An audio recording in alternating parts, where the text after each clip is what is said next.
فإنه إذا مرض القلب عجز العبد عن أداء العبادة،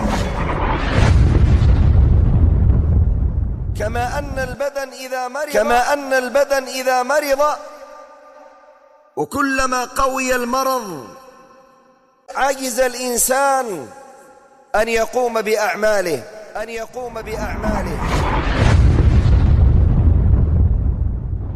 فكلما اشتد عليه المرض بل قد يعجز الإنسان عن القيام من مكانه فضلا على أن يمشي. إذا مرض القلب ثقلت عليه الأوامر والنواهي، ثقلت عليه العبادة، يعجز أن يصلي ركعتين أو ركعة في آخر الليل.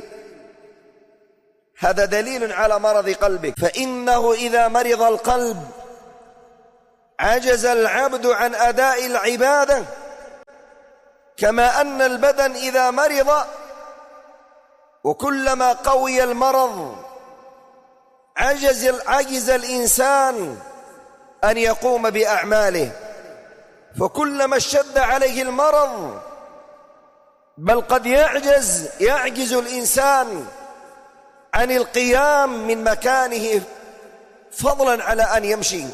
قال رحمه الله: بل وقد يموت القلب وصاحبه لا يشعر بموته.